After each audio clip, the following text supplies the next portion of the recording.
Video review.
Like the previous Phoenix Wright games, Trials and Tribulations places you in the role of a young attorney named Phoenix Wright.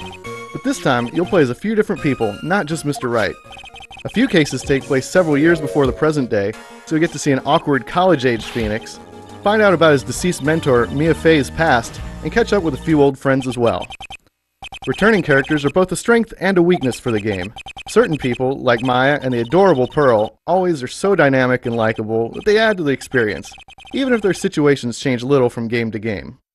Other times, it feels like the developer just got lazy. There's a character from the last game that's on trial again for murder, and Larry Butts is still a moron that appears in just about every case. That's not to say there aren't any new characters, just that with the exception of Prosecutor Godo and young Miss Hawthorne, many of them aren't very well developed or are downright annoying. Like the first two Phoenix Wright games, the writing in Trials and Tribulations is top-notch. The dialogue is well written and natural, and the writers seem to have a knack for sprinkling in humorous pop culture references to keep things from getting too serious. Not many games can get away with nods to Alanis Morissette, Bob Marley, The Rock, even Mr. Rogers' Neighborhood in the middle of a murder investigation.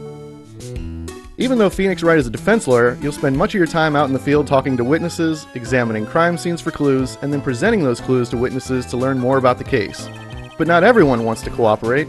Some people have deep, dark secrets that they don't want to share. These secrets are protected by psych locks, which can only be broken when you've accumulated enough evidence.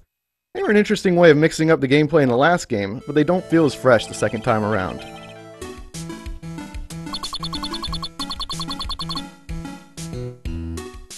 Courtroom proceedings are unchanged as well. Witnesses will testify and the defense must find contradictions in that testimony.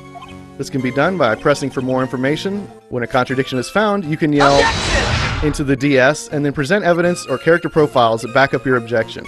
You'll want to be sure that you have some evidence when you object, or the judge will penalize you for your mistake. Too many mistakes, and you'll be doing a large part of the case over.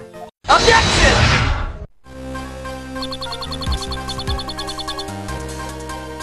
The ability to save and restart at any time is both a blessing and a curse. On one hand, it renders the penalty system completely pointless.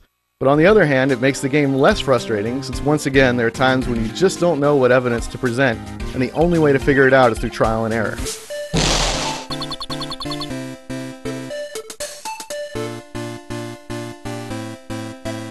It's the developer's unwillingness to change this established formula that holds the third game back. You still have times where you can't advance the story because you failed to present some random object to some random person.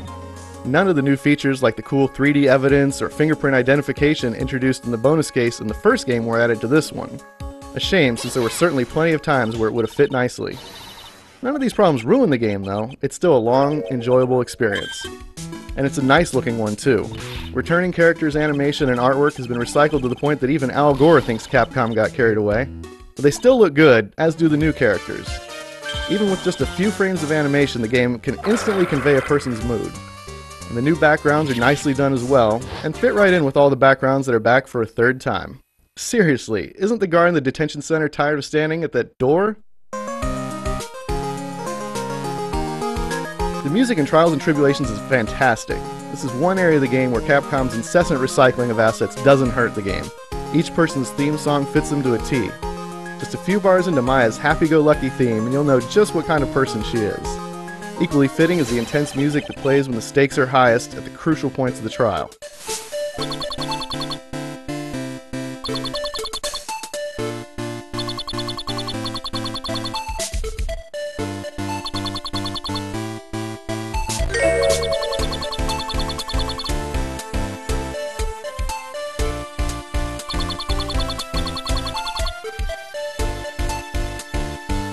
With the next game in the series set to focus on a whole new cast of characters, Phoenix Wright Trials and Tribulations brings this 3-game story arc to a satisfying conclusion. It's just a shame that Capcom didn't do more to spice up a formula that feels a tad bit stale. If you played and loved the first 2 Phoenix Wright games, flaws and all, you'll be plenty happy with Trials and Tribulations. It's good!